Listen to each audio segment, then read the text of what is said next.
안경을 조금 내리고 핸드폰을 봤습니다. 글자가 가까워야 보이는 밤이었죠. 거실 불은 반쯤 꺼져 있었어요. 부엌에서는 냉장고가 낮게 울었습니다. 식탁 위에는 물컵 하나가 남아 있었는데요. 컵 가장자리에 입술 자국이 옅게 남아 있었습니다. 저는 컵을 씻지 않았어요. 괜히 물소리가 크게 들릴 것 같았거든요. 싱크대 쪽으로 발을 뗐다가 멈췄습니다. 밤의 소리는 낮보다 2배로 들렸죠. 손가락이 화면을 한번 밀었습니다. 새 문자가 위에서 천천히 내려왔어요. 짧은 한 줄이었습니다. 보낸 사람 이름이 먼저 눈에 들어왔죠. 저는 바로 답하지 않았습니다. 대답이 늦어도 되는 사람이라 생각했거든요. 그런데 마음이 먼저 멈췄습니다. 가슴이 아주 조금 내려앉았죠. 창문 쪽으로 고개가 돌아갔어요. 유리에 내 얼굴이 희미하게 비쳤습니다. 난방이 꺼진 바닥이 차가웠어요. 양말 끝이 서늘했습니다. 어디선가 시계 초침 소리가 들렸습니다. 평소엔 듣지 못하던 소리였어요. 답장을 쓰려다 지웠습니다. 다시 쓰려다 또 멈췄죠. 말을 고르는 일이 이렇게 느린지 몰랐어요. 밤이 조금씩 길어지는 것 같았습니다. 오늘은 늦은 밤 문자를 읽고도 답하지 못한 말에 대한 이야기입니다. 지금부터 이야기를 들려드리겠습니다. 안경을 조금 내리고 핸드폰을 봤습니다. 글자가 가까워야 보이는 밤이었죠. 거실 불은 반쯤 꺼져 있었어요. 부엌에서는 냉장고가 낮게 울었습니다. 식탁 위에는 물컵 하나가 남아 있었는데요. 컵 가장자리에 입술 자국이 옅게 남아 있었습니다. 저는 컵을 씻지 않았어요. 괜히 물소리가 크게 들릴 것 같았거든요. 싱크대 쪽으로 발을 뗐다가 멈췄습니다. 밤의 소리는 낮보다 2배로 들렸죠. 손가락이 화면을 한번 밀었습니다. 새 문자가 위에서 천천히 내려왔어요. 짧은 한 줄이었습니다. 보낸 사람 이름이 먼저 눈에 들어왔죠. 저는 바로 답하지 않았습니다. 대답이 늦어도 되는 사람이라 생각했거든요. 그런데 마음이 먼저 멈췄습니다. 가슴이 아주 조금 내려앉았죠. 창문 쪽으로 고개가 돌아갔습니다. 유리에 내 얼굴이 희미하게 비쳤어요. 그 얼굴이 낯설었습니다. 이 시간에 이렇게 앉아 있는 내가 낯선 것인지, 유리에 비친 표정이 낯선 것인지 몰랐습니다. 난방이 꺼진 바닥이 차가웠어요. 양말 끝이 서늘했습니다. 소파 쿠션이 등에 닿았는데요. 눌림 모양 그대로 있었습니다. 아까부터 앉은 자리를 바꾸지 않았거든요. 몸이 무거운 건 아니었는데 움직이고 싶지 않았죠. 문자를 읽고도 화면을 닫지 못했습니다. 그냥 두고만 있었어요. 어디선가 시계 초침 소리가 들렸습니다. 평소엔 듣지 못하던 소리였죠. 집에 이런 소리가 있었나 싶었습니다. 있었겠죠. 내가 듣지 않았을 뿐이었겠죠. 소파에 앉은 자세가 불편했는데요. 그래도 고치지 않았습니다. 손등에 힘을 빼려 했어요. 그런데 손가락이 굳어 있었습니다. 답장을 쓰려다 지웠습니다. 다시 쓰려다 또 멈췄죠. 쓰는 것도 아니고 닫는 것도 아닌 채로 그렇게 화면만 보고 있었습니다. 말을 고르는 일이 이렇게 느린지 몰랐어요. 밤이 길어지는 것 같았습니다. 부엌으로 가서 주전자를 올렸습니다. 불은 아주 약하게 켰죠. 물이 끓기까지 시간이 남았어요. 저는 그 틈을 가만히 들여다봤습니다. 문자 창 위에 내 이름이 떠 있었는데요. 그 글자가 오늘따라 낯설게 보였습니다. 오래 쓴 이름인데도 그랬어요. 이름이란 게 이렇게 멀어지는 날이 있나 봅니다. 나도 모르게 숨이 길게 나왔습니다. 한숨이라 부르기엔 너무 조용했어요. 뭔가 말을 해야 할 것 같았죠. 그런데 말은 아직 오지 않았습니다.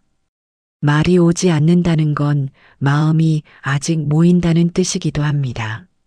나는 그 모이는 시간을 기다리는 사람이었을지도 몰라요.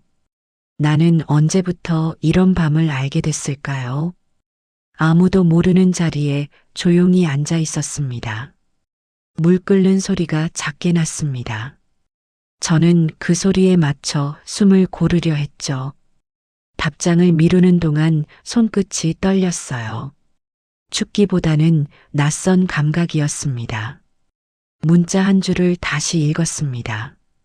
같은 글자인데 아까와 다르게 들어왔죠. 눈이 피곤한 탓이라 생각했어요. 안경을 올렸다 내렸다 했습니다. 화면 밝기를 줄였습니다. 그렇게 하면 마음도 줄어들 줄 알았거든요. 그런데 마음은 밝기 조절이 안 됐습니다. 그냥 켜져 있었어요. 테이블에 핸드폰을 내려놓았는데요. 유리판이 살짝 울렸습니다. 그 소리가 생각보다 크게 들렸어요. 집이 이렇게 조용했나 싶었습니다. 소리가 사라지고 나서도 귀가 기다리고 있었죠. 무언가 더 들릴 것 같은 기분이었어요. 저는 찻잔을 꺼냈습니다. 가끔만 쓰는 작은 잔이었죠. 잔을 잡자 손바닥에 온기가 느껴졌어요. 낮에 햇볕이 들었던 찬장 자리 같았습니다. 차를 따르며 생각했습니다. 나는 왜 지금 이 말을 고르지 못할까 하고요. 짧은 문장 하나가 이렇게 어려운 건 말이 없어서가 아니라 말이 너무 많아서인지도 몰랐습니다. 문자 창 아래의 커서가 깜빡였습니다. 그 작은 빛이 자꾸 눈에 걸렸어요. 나는 별말 아닌 문장을 먼저 써봤습니다. 괜찮니? 라고 썼다가 지웠죠. 그 두 글자가 너무 가볍게 느껴졌어요. 또 너무 무거울 것 같기도 했습니다. 어깨가 뻐근했습니다. 낮에 들었던 장바구니 무게가 떠올랐어요. 마트에서 돌아올 때 봉지 2개를 들었는데요. 한 손에 하나씩 들면 균형이 맞을 것 같지만 실제로는 한쪽이 늘 무거웠습니다. 그걸 알면서도 매번 같은 손으로 들었죠. 습관이란 게 그랬습니다. 집에 들어오면 늘 하던 순서가 있었는데요.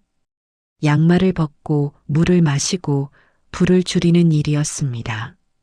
그 순서가 오늘은 자꾸 끊겼어요. 핸드폰이 그 사이에 끼어들었죠. 순서가 흐트러지면 이상하게 마음도 흐트러졌습니다. 사소한 일인데 그랬어요. 창가에 둔 화분잎이 축 늘어져 있었습니다. 물 주는 날을 지나친 것 같았어요. 나는 화분을 들고 욕실로 갔습니다.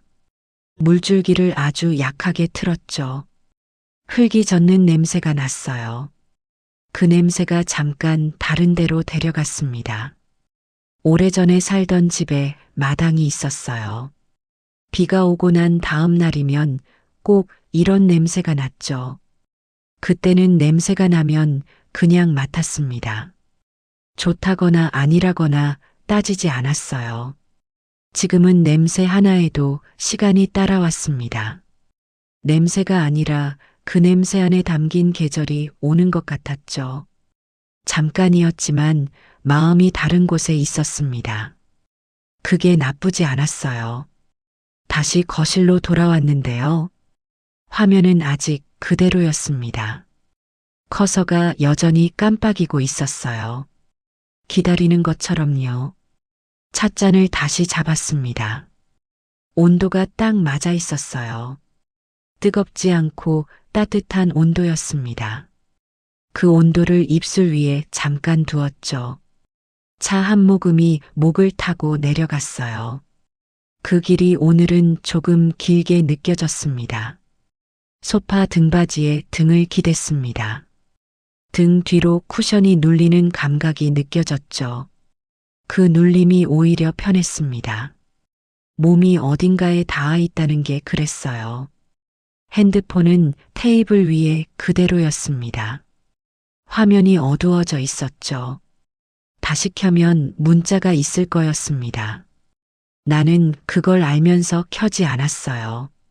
조금 더 이 온도 안에 있고 싶었습니다. 차 한 잔과 조용한 거실 안에서요. 나는 왜 늘 늦은 밤에만 이런 걸 느낄까요? 낮에는 분주했고 분주한 척도 했거든요.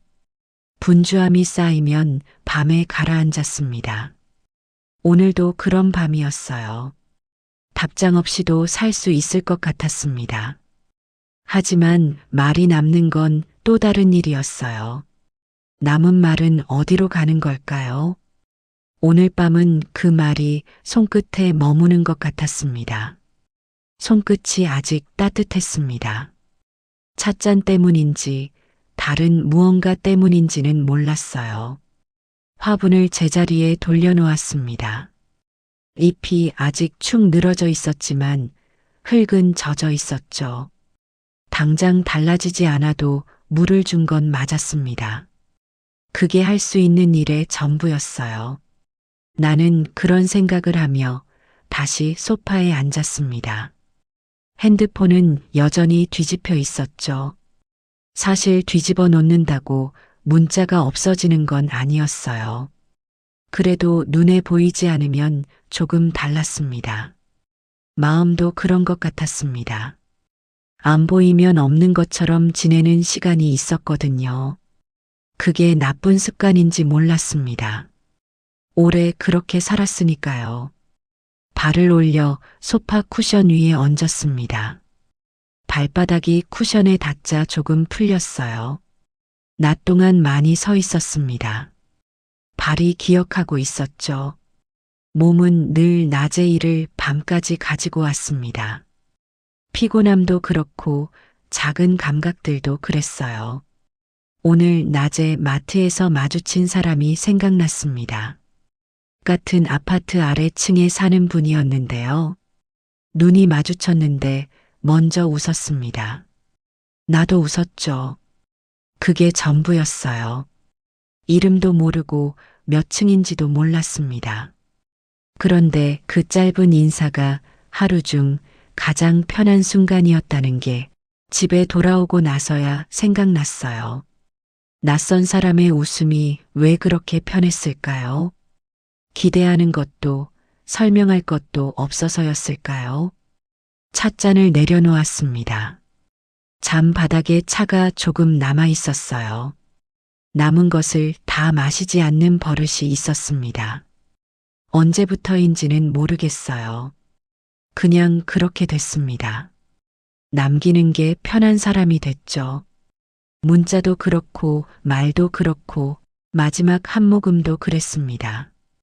창밖에 바람 소리가 들렸습니다. 나뭇가지가 흔들리는 소리였어요. 겨울나무는 잎이 없는데도 흔들렸습니다. 흔들릴 것도 없는데 흔들렸죠. 나는 그 소리를 들으면서 눈을 감았습니다. 잠깐만요 하고 스스로에게 말하는 것처럼요. 눈을 감으니 손끝이 더 뚜렷하게 느껴졌어요. 아직 찻잔의 온기가 남아 있었습니다. 그 온기가 사라지기 전에 무언가 해야 할 것 같았는데요. 그게 뭔지는 몰랐습니다.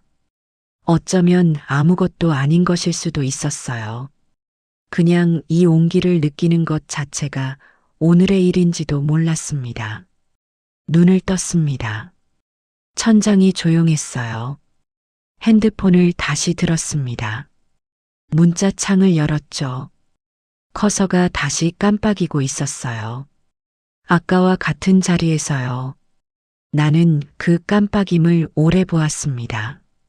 깜빡임에 리듬이 있다는 걸 처음 알았어요. 일정한 간격으로 켜졌다 꺼졌다 했습니다. 내 숨처럼요. 나는 왜 늘 늦은 밤에만 이런 걸 알게 될까요? 손끝이 먼저 알고 마음은 나중에 따라오는 것 같았습니다. 문자를 읽고 있으니 다른 밤이 떠올랐습니다. 그때도 안경을 내리고 있었죠. 예전 집 거실에는 작은 전화기가 있었습니다. 받침대에 얹힌 채 늘 조용했어요. 아버지는 밤이 되면 그 전화기를 바라보셨습니다. 누군가에게 걸지 못하는 밤이 있었죠. 저는 그 이유를 묻지 않았습니다. 묻는 순간 마음이 흔들릴까 봐서요. 아버지는 차를 한 잔 더 우렸습니다. 진한 향이 집 안으로 퍼졌죠. 그때도 시계 소리가 들렸습니다. 초침이 마치 숨처럼 이어졌어요. 나는 그 옆에서 신문을 넘겼습니다. 기사 내용은 하나도 기억나지 않아요. 기억나는 건 손의 모양이었습니다. 수화기를 잡았다가 놓는 손이었죠. 손이 올라갔다가 내려왔습니다. 그 움직임이 느렸어요. 서두르지 않는 게 아니라 결정이 계속 미뤄지는 손이었습니다. 그 손을 본 뒤로 저는 알게 됐어요. 말이 늦는 사람도 있다는 걸요. 말이 늦는 게 마음이 없는 게 아니라는 것도요. 그게 그 밤에 배운 거였습니다. 지금 제 손도 비슷했습니다. 문자창을 열었다 닫았다 했어요. 그때는 전화였고 지금은 문자였습니다.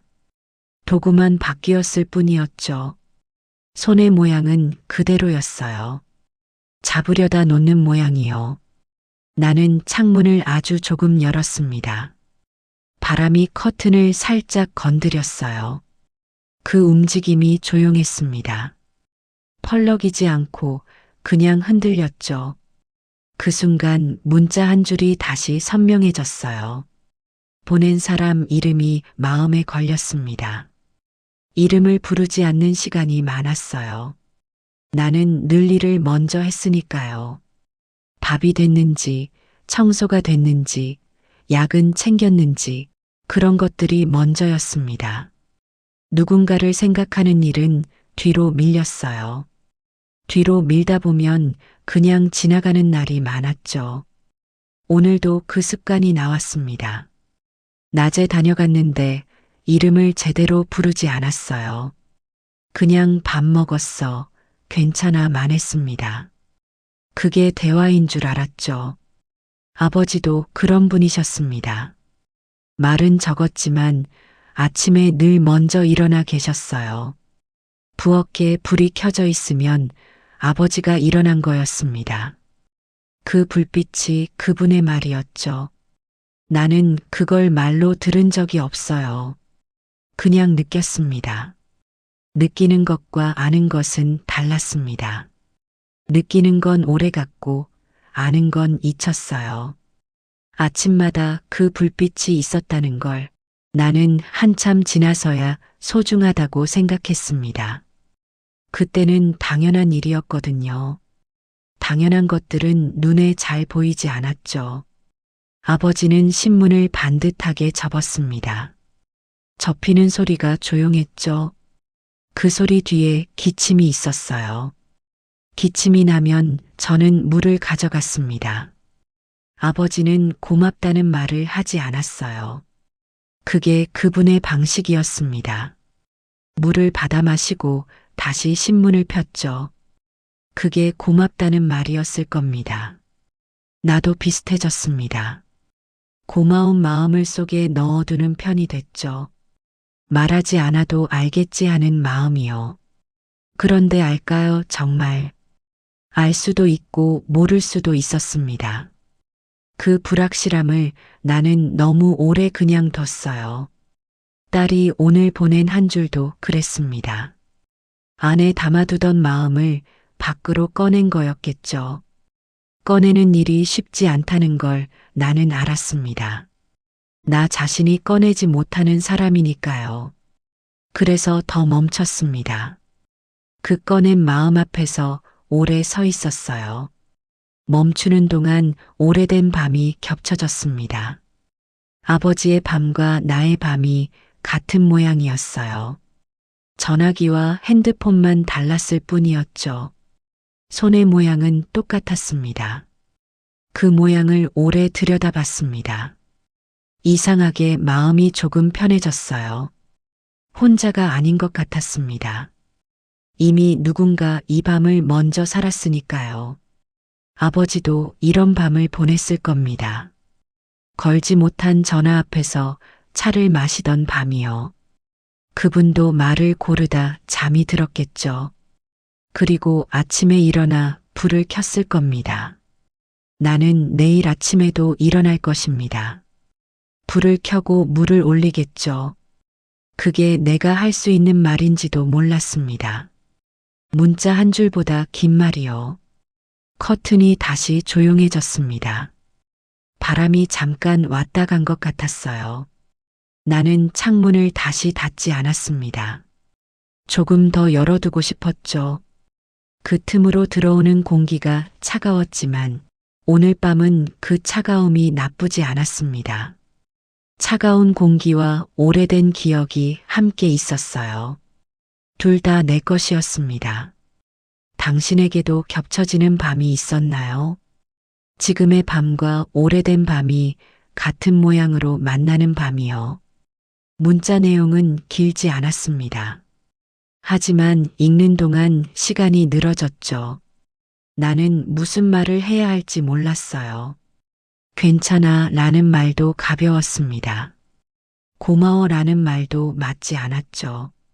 그 말은 너무 늦게 오는 느낌이었어요. 어쩌면 사과를 해야 하나 했습니다. 그런데 내가 무엇을 사과해야 하는지 몰랐어요. 이유를 찾으려 하면 더 멀어졌습니다.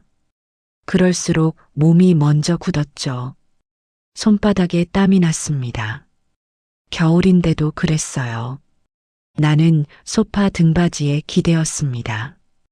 등이 딱딱하다는 걸 새삼 느꼈죠.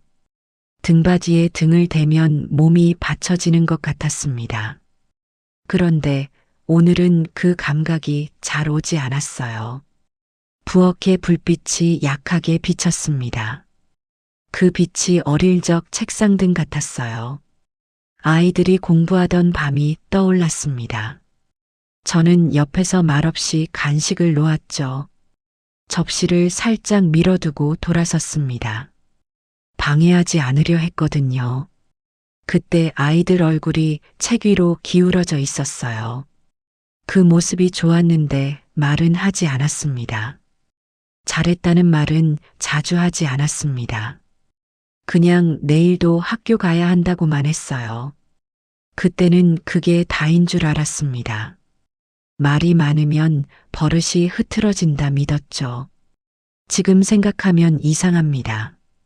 왜 따뜻한 말을 아껴야 했을까요?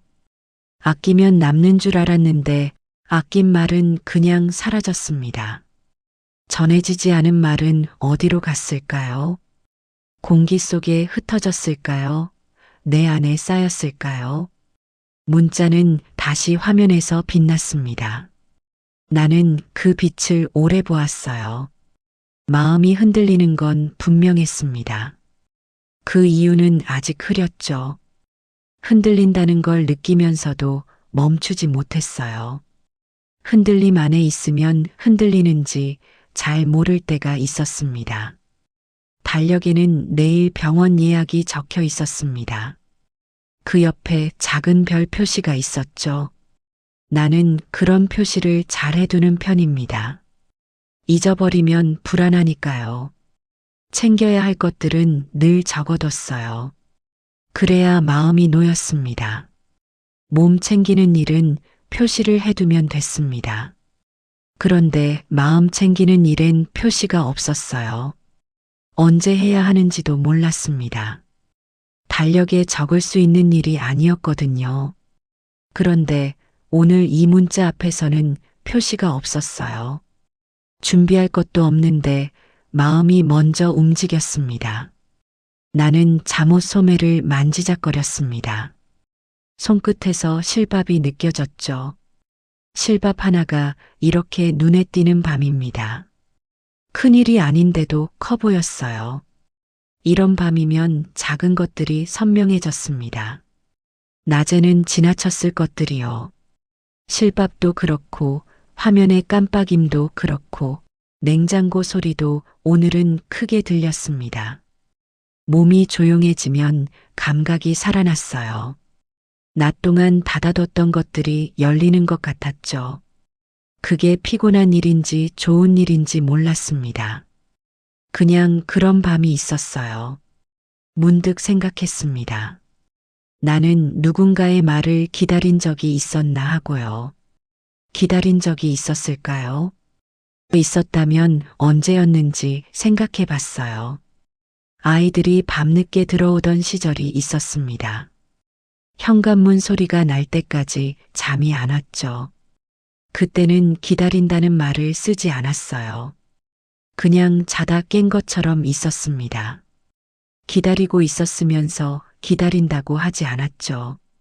그게 내 방식이었습니다. 문소리가 나면 그제야 눈을 감았어요. 잠이 든 척을 했습니다. 왜 그랬을까요? 걱정했다는 걸 들키기 싫었던 건지도 몰랐습니다. 대부분의 시간은 내가 버텼습니다. 버틴다는 말조차 입 밖에 내지 않았죠. 그래서인지 흔들림이 낯설었습니다. 익숙한 불편함이 더 편했거든요. 불편한 게 편한 사람이 됐습니다. 그게 오래된 습관이었어요. 습관은 어느 날 갑자기 보였습니다. 오늘 밤처럼요. 나는 화면을 뒤집어 놓았습니다. 그런데도 마음속에서 문자가 계속 울렸어요. 뒤집어 놓으면 잊힐 줄 알았는데 마음은 뒤집을 수가 없었습니다. 발끝이 차가웠습니다. 소파 아래 바닥이 냉기를 올려보내고 있었어요. 슬리퍼를 신으러 가기가 귀찮았습니다.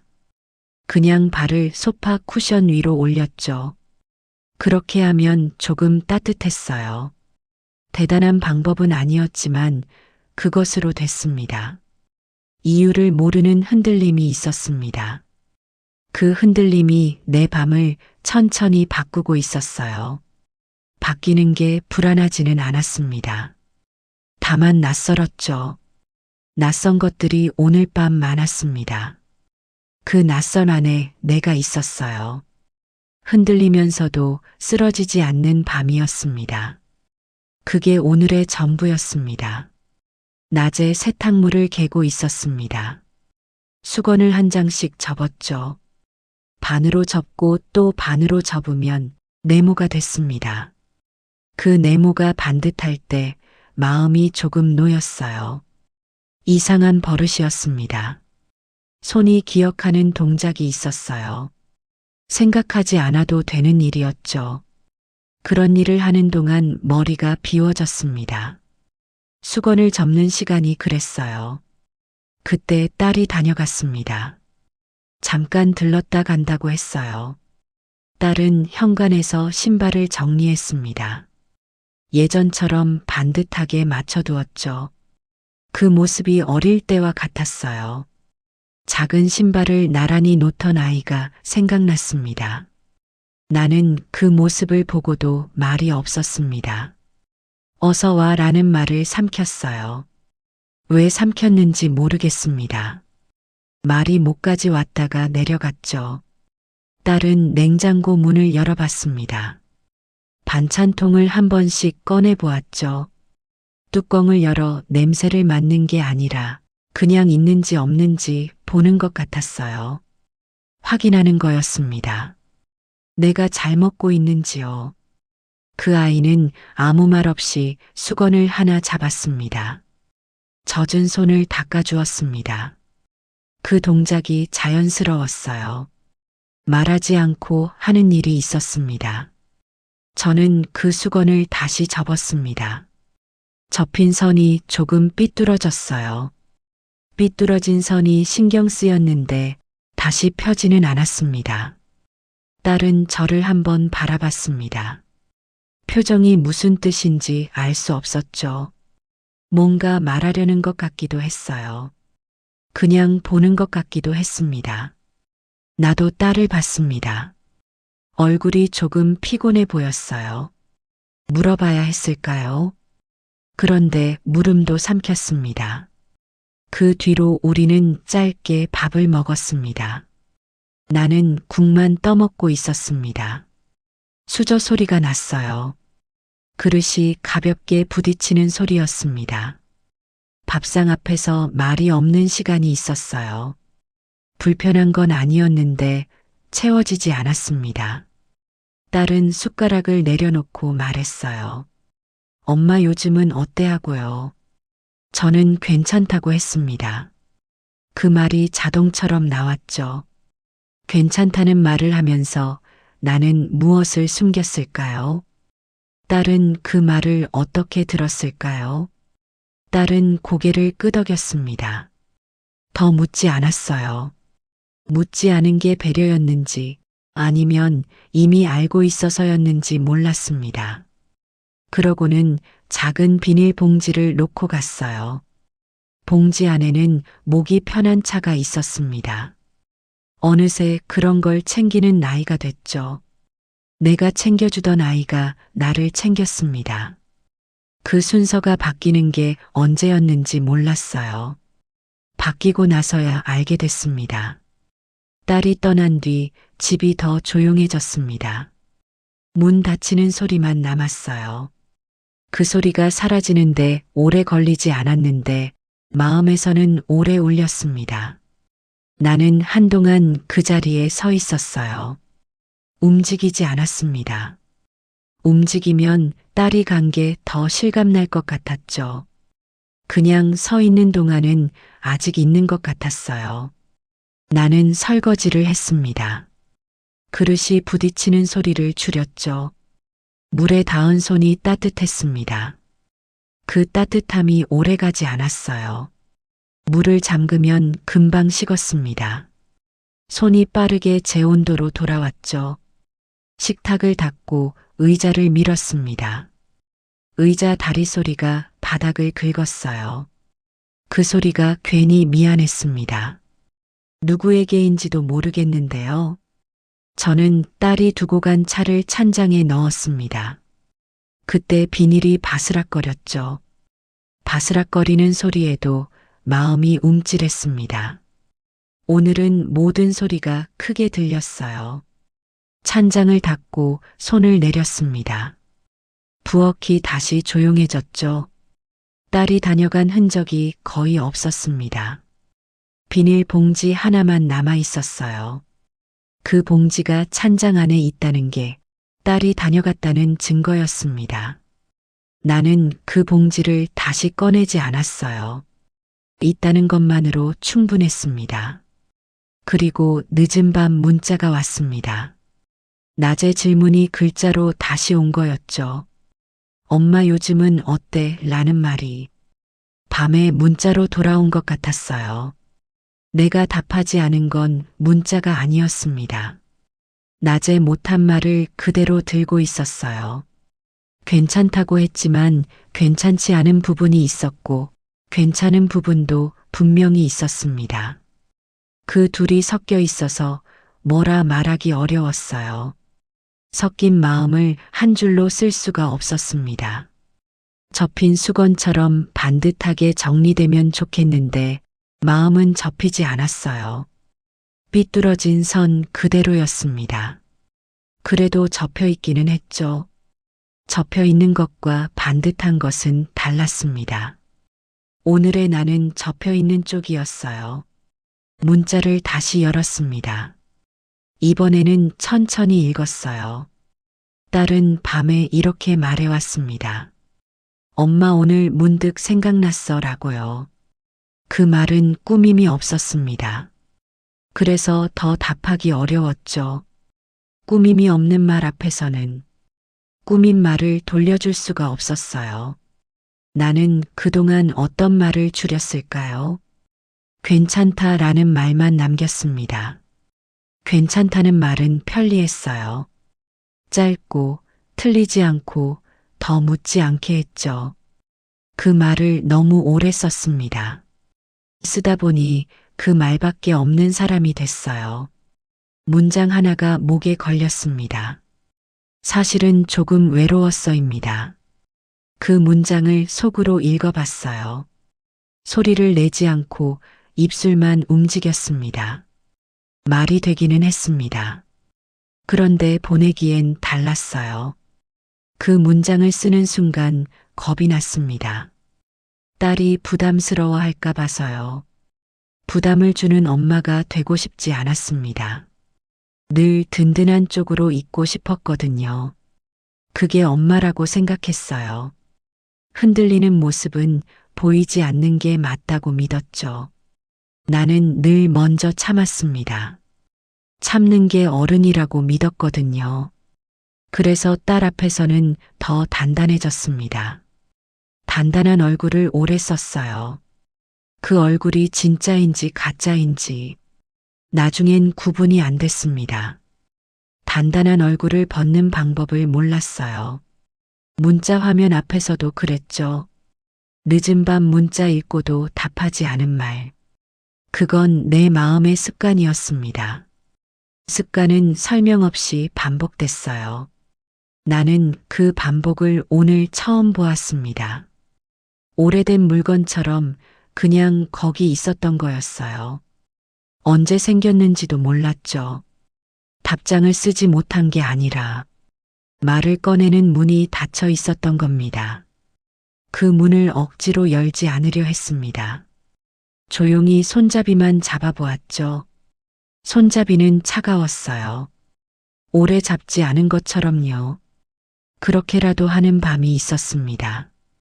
오늘이 그 밤이었습니다. 나는 문장을 여러 번 썼다 지웠습니다. 글자가 사라질 때마다 마음도 작아졌어요. 지우고 나면 화면이 비었습니다. 빈 화면이 오히려 말을 재촉하는 것 같았어요. 보내기 버튼은 아주 단순한 모양입니다. 그 단순함이 오늘은 무거웠습니다. 단순한 것이 무거울 때가 있었어요. 이유는 단순함 안에 있지 않았습니다. 딸에게 묻고 싶었습니다.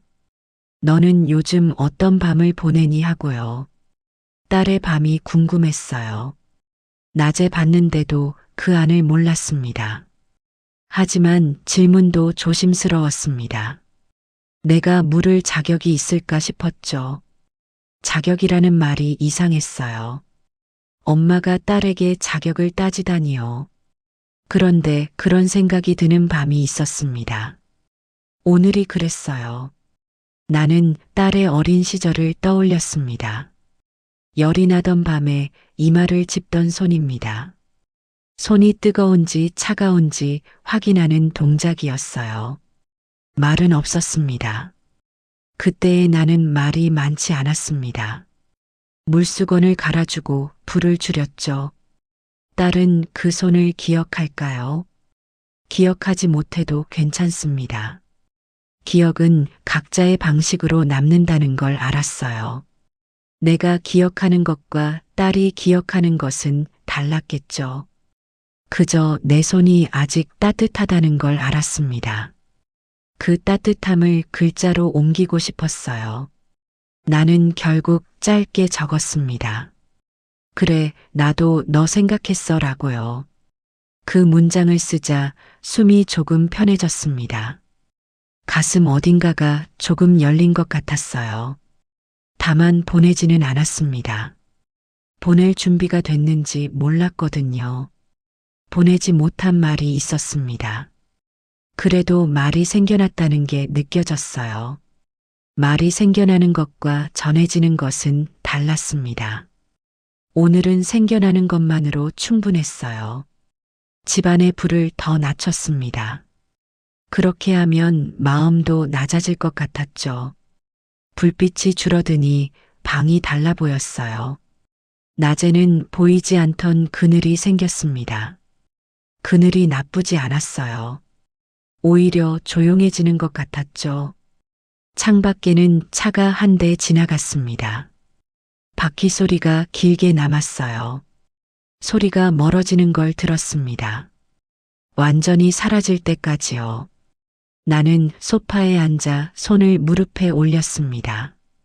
손바닥이 조금 차가웠어요. 무릎 위에 올려두니 조금씩 따뜻해졌습니다. 몸이 몸을 데우는 방식이었죠. 문자창을 다시 열었습니다. 딸의 말은 그대로였어요. 지워지지 않았습니다. 시간이 지나도 그 자리에 있었죠. 나는 내가 늙었다는 걸 이럴 때 느낍니다. 말이 느려지고 숨이 길어지죠. 젊었을 때는 말이 빨랐어요. 생각보다 입이 먼저 움직였습니다. 지금은 반대였어요. 입보다 마음이 먼저 움직이는데 말은 그 뒤를 따라가지 못했습니다. 딸은 빠르게 살아가고 있습니다. 나는 그 속도를 따라가지 못했어요. 따라가지 못하는 게 처음엔 아쉬웠는데 지금은 그냥 그런 것 같았습니다. 속도가 다른 사람끼리도 같이 살 수 있었어요. 우리가 그랬으니까요. 그래서 더 말을 아꼈습니다. 말을 하면 늦음이 들킬까 봐서요. 늦다는 게 부끄러웠어요. 언제부터 그랬는지 모르겠습니다. 이런 생각을 딸은 모를 겁니다. 모르는 게 더 편할 수도 있죠. 그런데도 나는 알고 싶었습니다. 딸이 나를 어떻게 보고 있는지요. 내가 괜찮다고 말할 때 딸은 정말 괜찮다고 믿었을까요? 믿었을 수도 있고 아닐 수도 있었어요. 그 답을 알 방법이 없었습니다. 찻잔을 다시 잡았습니다. 잔의 온도가 많이 식었어요. 식은 온도를 입술에 대고 있었습니다. 뜨거움이 아니라 미지근함이었죠. 미지근한 온도는 오래 남았습니다. 그게 오늘 밤의 감정 같았어요. 뜨겁지도 차갑지도 않은 온도였습니다. 그 온도 안에 오래 있었죠. 나는 울지 않았습니다. 그 대신 눈을 자주 깜빡였죠. 눈물이 나오려는 게 아니었어요. 그냥 눈이 피곤했습니다. 오래 화면을 봐서 그런 것도 있었고, 오래 생각을 해서 그런 것도 있었어요. 보내지 못한 말이 가슴에 모였습니다. 모인 채로도 조용할 수 있었어요. 말이 나오지 않아도 마음은 있었습니다. 그 마음이 모여 있는 게 느껴졌죠. 한 번은 딸에게 말하고 싶었습니다. 엄마도 가끔은 무섭다라고요. 무섭다는 말이 정확한지 몰랐어요. 불안하다는 말도 맞지 않았습니다. 그냥 모르겠다는 게 가장 가까웠어요. 앞이 잘 보이지 않는 느낌이었죠. 하지만 그 말은 너무 크다고 느꼈습니다. 딸의 하루를 덮을까 봐서요. 나는 내 마음을 작은 것으로 바꾸려 했습니다. 차 한 잔 같은 크기로요. 차 한 잔이면 충분했습니다. 그 정도는 받을 수 있을 것 같았어요. 그래서 나는 문장을 더 줄였습니다. 요즘 잘 지내니 한 줄로요. 그 한 줄도 쉽지 않았습니다. 한 줄이지만 내 안에서는 길었거든요. 여러 말이 그 한 줄 뒤에 있었어요. 보이지 않는 말들이었죠. 손가락 끝이 화면을 살짝 스쳤습니다. 그때 커서가 다시 깜빡였죠. 깜빡이는 빛을 보며 생각했습니다. 누군가의 마음도 이렇게 깜빡일까 하고요.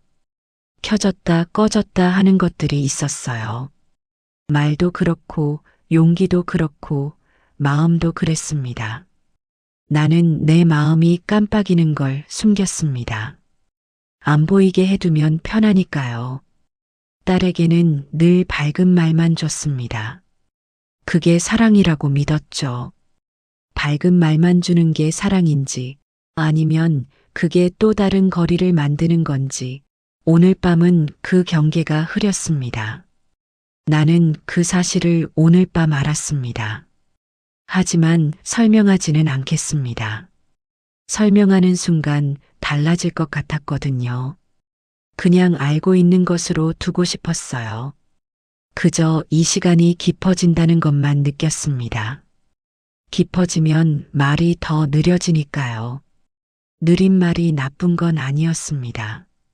느리게라도 오면 됐어요. 나는 핸드폰을 뒤집어 놓았습니다. 화면이 어두워지자 방이 넓어졌어요. 빛이 없어지니 오히려 보이는 게 있었습니다. 천장 모서리, 커튼 끝, 바닥에 그늘이었죠. 낮에는 보지 않던 것들이었어요. 밤이 깊어지면 그런 것들이 눈에 들어왔습니다. 주전자에 물을 버렸습니다. 밤에는 더 마시지 않기로 했죠. 싱크대의 물소리가 잠깐 울었습니다. 그 소리도 곧 사라졌어요. 물소리가 사라지고 나면 집이 더 조용해졌습니다. 그 조용함이 오늘은 무겁지 않았어요. 나는 방으로 들어갔습니다. 이불을 펴고 베개를 두드렸죠. 베개는 금방 제 모양을 찾았습니다. 눌렸다가 다시 돌아왔어요. 사람도 그럴 수 있을까요? 눌렸다가 제 모양으로 돌아오는 일이요. 불을 끄기 전 창문을 닫았습니다. 바람이 멎는 느낌이었어요. 창문을 닫으니 소리가 달라졌습니다. 바깥이 멀어졌죠. 나는 누웠습니다. 등이 매트리스에 천천히 닿았어요. 서두르지 않았습니다. 천천히 닿는 게 좋았거든요. 몸이 자리를 찾는데 시간이 걸렸어요. 이쪽으로 기울었다가 저쪽으로 기울었죠. 그러다 멈추는 자리가 있었습니다. 그 자리가 오늘 밤의 자리였어요. 눈을 감으니 문자가 떠올랐습니다. 글자보다 이름이 먼저 떠올랐어요. 이름이 먼저 온다는 건 글자보다 사람이 먼저라는 뜻인 것 같았습니다. 답하지 않은 말이 있었습니다. 답하지 못한 마음도 있었어요. 그 둘은 아직 그대로였습니다. 그대로여도 밤은 흘러갔죠. 흘러가는 게 아쉽지 않았어요. 흘러가야 내일이 왔으니까요. 내일 아침에는 다시 빛이 올 것입니다. 그 빛 아래에서 나는 또 괜찮다 할지도 몰라요. 그래도 오늘 밤에 멈춤을 오래 두고 싶었습니다. 읽고도 답하지 않은 말이 내 안에 남아있으니까요. 이불에서 세제 냄새가 났습니다. 낮에 널어둔 냄새였죠. 그 냄새가 익숙했어요. 내가 만든 냄새였습니다. 손을 이불 끝으로 넣었습니다. 발끝이 따뜻해지는데 시간이 걸렸어요. 기다렸습니다. 서두르지 않았죠. 따뜻해지면 따뜻해지는 거였어요. 그게 되는 일이었습니다. 나는 숨을 길게 내쉬었습니다. 어디에 놓을지 모르는 숨이었어요. 그냥 내보냈습니다. 놓을 곳을 찾지 않았죠. 문자를 보낸 딸은 지금 무엇을 하고 있을까요? 잠들었을까요? 아직 깨어 있을까요? 그 생각이 잠깐 스쳤습니다. 스치는 것으로 두었어요. 그래서 나는 한 가지를 해보기로 했습니다. 보내기 대신 저장을 하는 일이었습니다. 나는 메모장에 문장을 옮겨 적었습니다. 그래, 나도 너 생각했어 라고요. 짧은 문장이었어요. 하지만 쓰는데 오래 걸렸습니다. 그 문장은 아직 내 손 안에 있었어요. 언제 보내도 되는 말이니까요. 보내는 날이 오지 않아도 괜찮습니다. 그 말이 나를 조금 풀어주었어요. 풀린다는 게 해결이 아니었습니다. 그냥 조금 느슨해지는 거였죠. 느슨한 채로 있어도 됐습니다. 오늘 밤은 그것으로 충분했어요. 불을 끄고도 눈이 쉽게 감기지 않았습니다. 그래도 조급하지는 않았죠. 어둠에 눈이 익으면 보이는 게 달랐어요. 아무것도 없는 것 같다가 윤곽이 생겼습니다. 마음도 그런 것 같았어요. 가만히 있으면 조금씩 보이는 것들이 있었습니다. 밤은 늘 그렇게 지나갔습니다. 무언가를 남긴 채로요. 오늘 밤이 남긴 것은 작았습니다. 보내지 못한 말 한 줄이었어요. 그런데 그 한 줄이 가볍지 않았습니다. 내 안에서는 꽤 무거웠죠. 무거운 것을 들고 잠드는 밤이 있었습니다. 오늘이 그런 밤이었어요. 그래도 괜찮았습니다. 무거운 것도 안고 자면 됐으니까요. 당신도 그런 밤이 있었나요? 말을 남긴 채로 눈을 감는 밤이요. 답장을 보내지 않은 밤이 있었습니다. 말을 골랐지만 끝내 보내지 못한 밤이요. 그래도 그 밤은 지나갔습니다. 무언가를 남긴 채로요. 보내지 못한 말이 있다는 건 아직 마음이 살아있다는 뜻이기도 합니다. 말이 늦는 사람이 있습니다. 말 대신 불을 켜고 물수건을 갈아주고 차 봉지를 찬장에 넣어두는 사람이요. 그 방식이 틀리지 않았습니다. 다만 때로는 말도 필요했죠. 오늘 밤 당신 안에도 아직 보내지 못한 말이 있을지 모릅니다. 그 말을 억지로 꺼내지 않아도 됩니다. 손잡이를 잡아보는 것만으로도 충분한 밤이 있으니까요. 그래, 나도 너 생각했어. 그 한 줄이 생겨났다면 그것으로 오늘 밤은 충분합니다. 메모장에 적어두어도 됩니다. 보내는 날이 오지 않아도 괜찮습니다. 말이 생겨났다는 것, 그게 오늘 밤의 일이었으니까요. 오늘도 조용히 머물러 주셔서 고맙습니다. 다음 밤에도 이 자리에서 만나요.